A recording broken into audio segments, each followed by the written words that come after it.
बनी इसराइल में एक बहुत ही नेक, इबादत गुजार और परहेजगार आदमी था। लोगों में उसकी बहुत इज्जत थी और उसकी नेकियों और परहेजगारी का दूर दूर तक चर्चे थे। उसी इलाके में एक और आदमी था जो अपने गुनाहों और बुरे कामों की वजह से बदनाम था। लोग उसे बुरा इंसान समझते थे और कोई भी उससे मेलजोल नहीं रखना चाहता था। एक दिन उस गुनहगार आदमी ने देखा कि वह नेक आदमी एक खुले मैदान में बैठा हुआ है। तेज धूप चारों ओर फैली हुई थी, लेकिन उस नेक इंसान के ऊपर एक बादल का टुकड़ा साया किए हुए था। ये देखकर उस गुनहगार के दिल में शर्मिंदगी और पछतावा पैदा हुआ।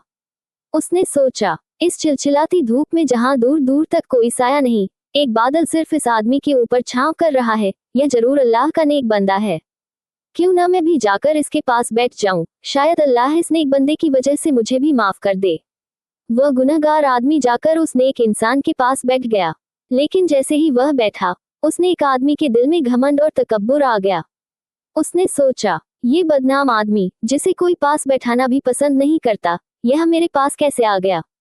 और उसने गुस्से में उसे अपने पास से उठा दिया। गुनहगार आदमी चुपचाप उठकर चला गया। लेकिन तभी वह बादल, जो उस नेक आदमी पर साया किए हुए था, उस गुनहगार के साथ चल पड़ा और उसके ऊपर साया कर दिया। उस समय के नबी पर अल्लाह की तरफ से वही आई, इन दोनों को जाकर कहो कि अब अपने अपने आमाल की नई शुरुआत करें, क्योंकि उस गुनहगार ने जो तौबा और पछतावे के साथ नेकियों की तरफ कदम बढ़ाया, हमने उसके खालिस दिल, सच्ची नियत और शर्मिंदगी की वजह से उसके तमाम पिछले गुनाह माफ कर दिए। और उस नेक आदमी की सारी नेकी और अच्छे काम उसके घमंड और तकब्बुर की वजह से हमने छीन लिए। कहानी से सबक, नेकियां तभी तक नेकियां हैं जब तक उनमें इखलास और इनकिसारी हो। घमंड, तकब्बुर और दूसरों को नीचा दिखाना इंसान की सारी नेकी बर्बाद कर देता है। और जो दिल से तौबा करता है, अल्लाह उसके सारे गुनाह माफ कर देता है। अल्लाह से हमेशा विनम्रता के साथ दुआ करें कि वह हमें सच्चा, नम्र और खालिस ईमान वाला बनाए।